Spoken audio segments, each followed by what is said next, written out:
Bien-aimés dans le Seigneur, bonjour et que la paix du Christ soit avec vous.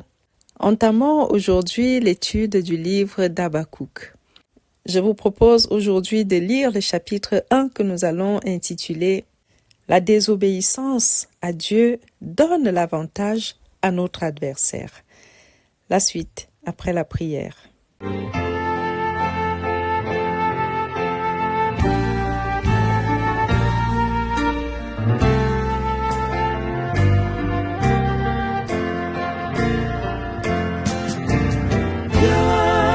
Esprit de Dieu vivant, sois le maître en moi. Viens, Esprit de Dieu vivant, sois le maître en moi. Sonde-moi.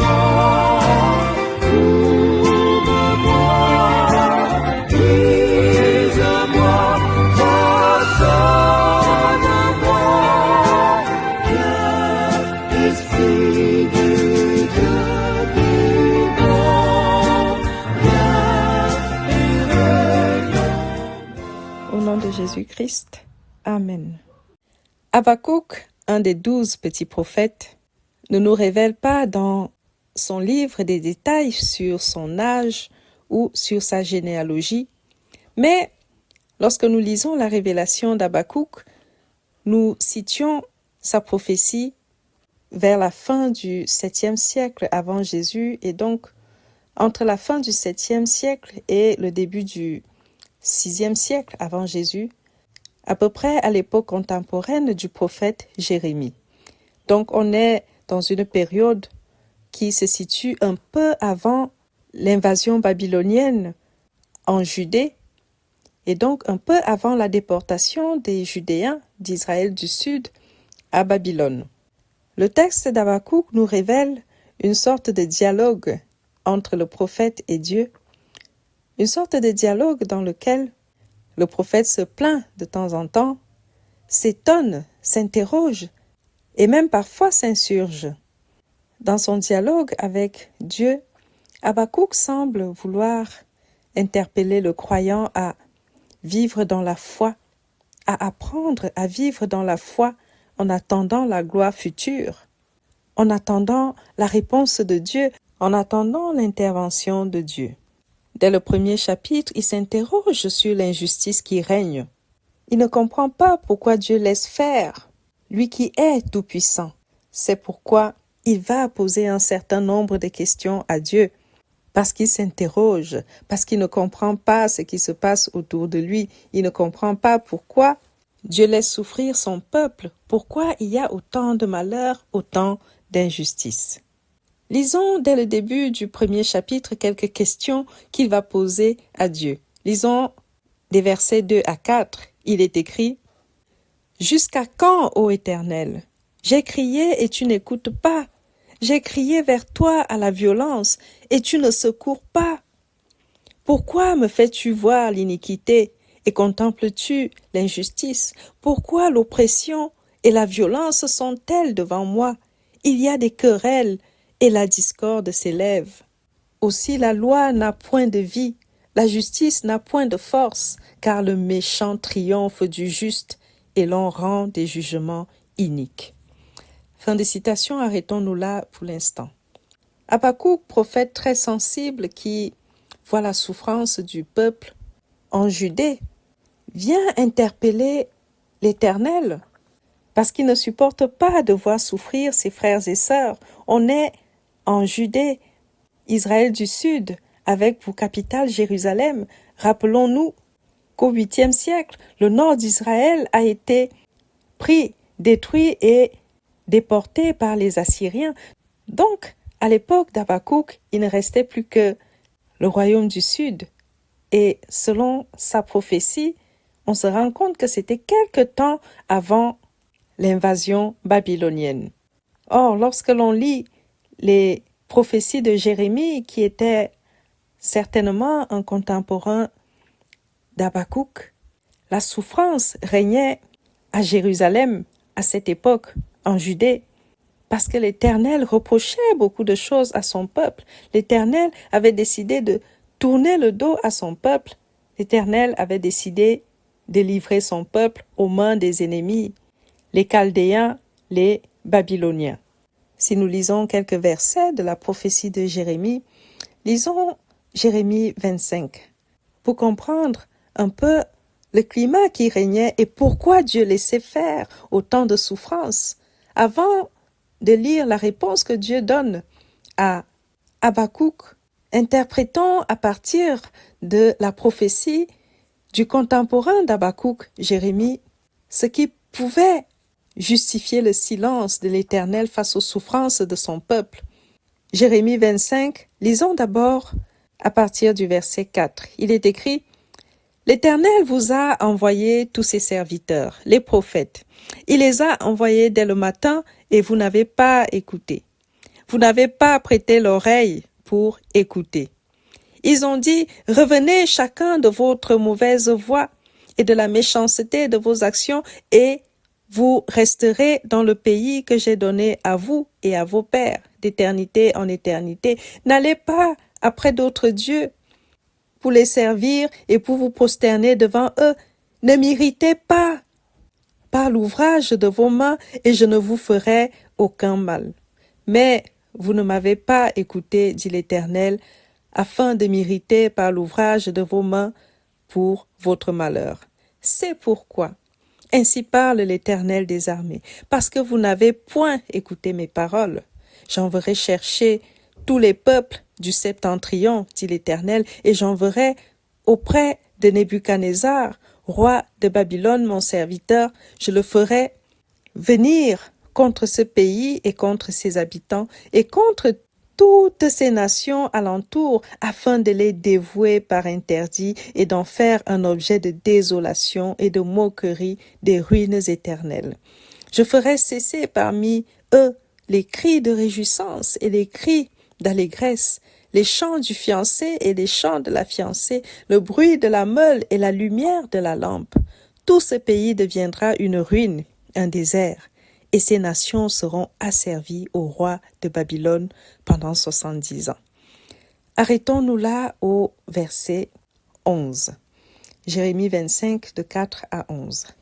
Cette petite lecture nous permet de comprendre à peu près l'état d'esprit, l'ambiance qui régnait en Judée à cette époque.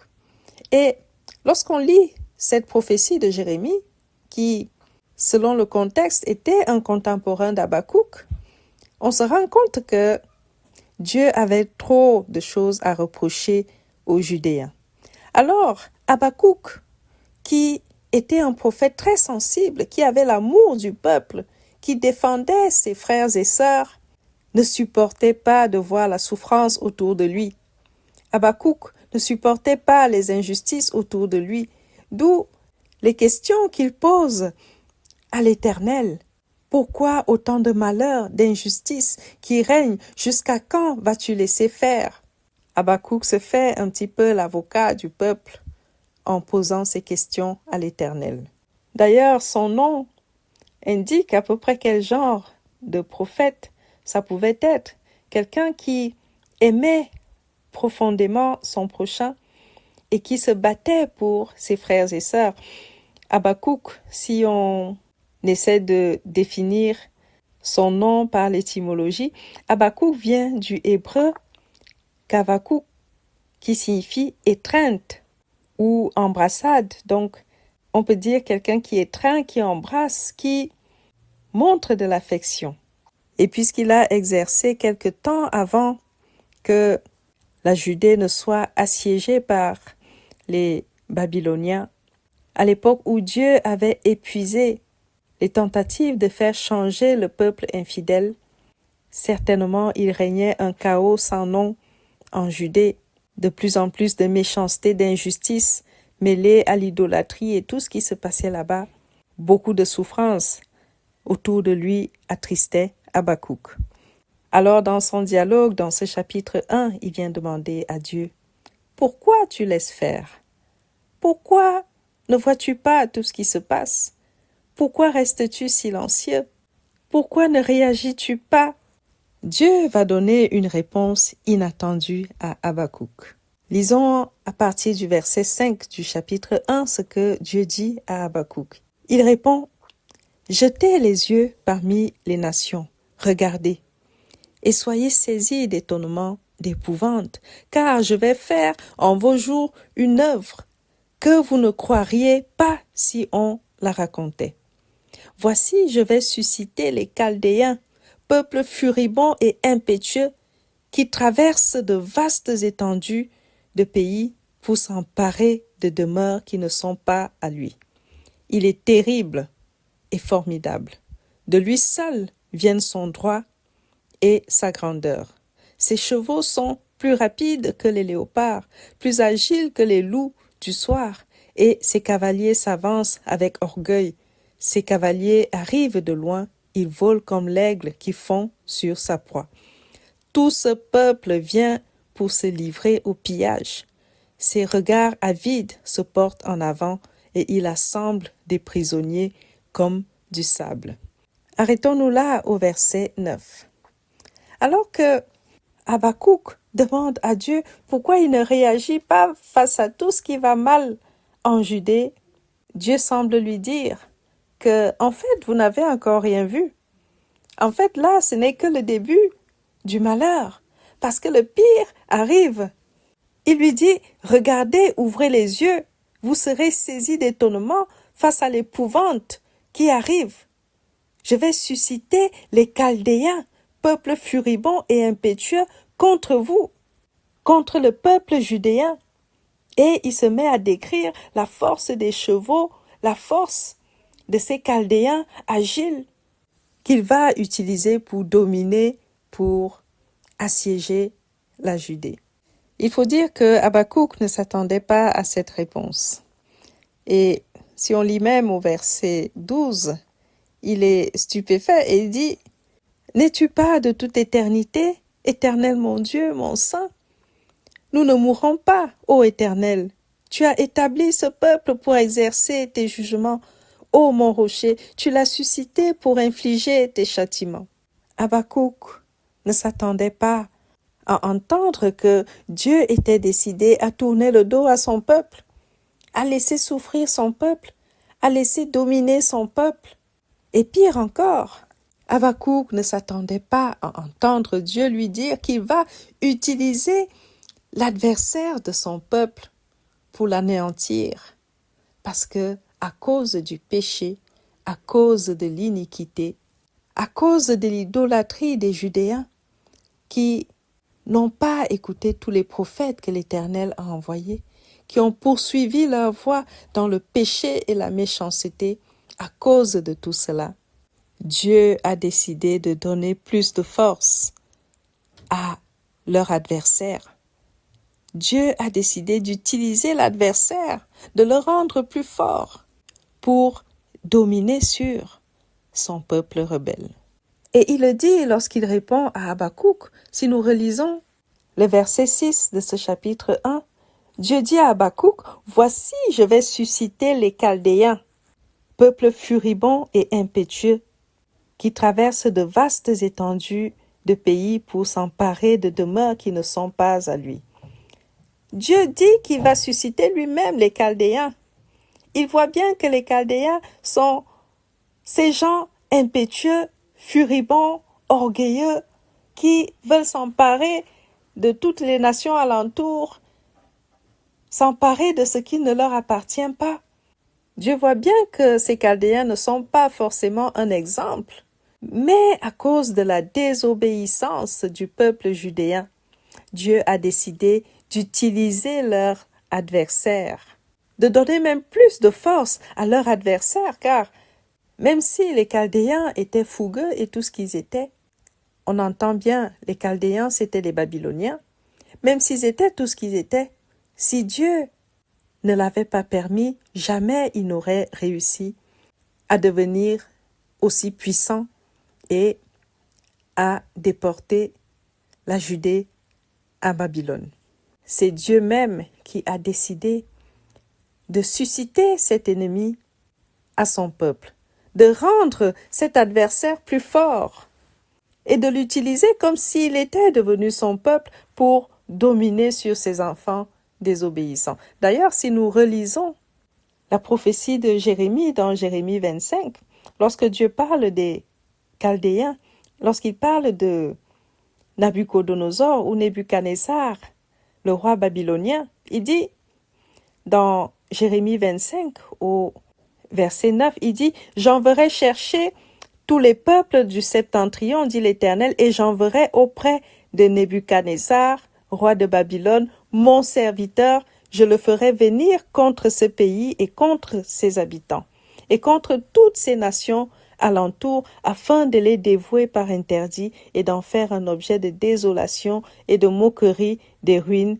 éternelles. » Là, dans la prophétie de Jérémie, on voit que c'est Dieu même qui est en action pour livrer à Nebuchadnezzar ou Nabucodonosor, selon les versions, les habitants de tous les pays alentours qu'il voulait punir. C'est pourquoi, si nous revenons à notre texte de Habakkuk, il dit bien au prophète, dans ce verset 6 que nous avons lu, que c'est lui-même, l'Éternel, qui suscitera les Chaldéens, ce peuple furibond et impétueux contre ses enfants infidèles. Ceci pour dire que la désobéissance à Dieu donne parfois l'avantage à notre adversaire. Il arrive parfois que le méchant autour de nous non seulement prospère, mais il domine sur nous d'une certaine façon. On se demande pourquoi. Parfois, il arrive que ce soit à cause de notre propre désobéissance que Dieu nous tourne le dos ou que Dieu permet que l'adversaire soit plus fort ou prenne le dessus sur nous. Dieu a tout fait pour ramener son peuple à lui. Et s'il en est arrivé à ça, c'est à cause de la désobéissance. Et aujourd'hui encore, le chrétien passe à côté de beaucoup de grâces ou subit beaucoup de mauvaises choses, beaucoup de torts, conséquences des péchés, conséquences de la désobéissance à Dieu, conséquences d'une vie aux antipodes de la volonté de Dieu alors qu'on se dit chrétien. Habakkuk, prophète qui avait de la compassion pour le peuple, a compris dans ce dialogue avec Dieu que parfois, lorsque Dieu a laissé tout le temps nécessaire, lui qui est lent à la colère, parfois Dieu tourne le dos et parfois il peut même susciter l'adversaire contre ceux qui sont à lui à cause de la désobéissance. Voilà, bien-aimés, pour ce premier chapitre de Habakkuk. Pour la prochaine étude, je vous invite à lire les 2 prochains chapitres du livre de Habakkuk. D'ici là, que Dieu vous garde et qu'il vous bénisse. Amen.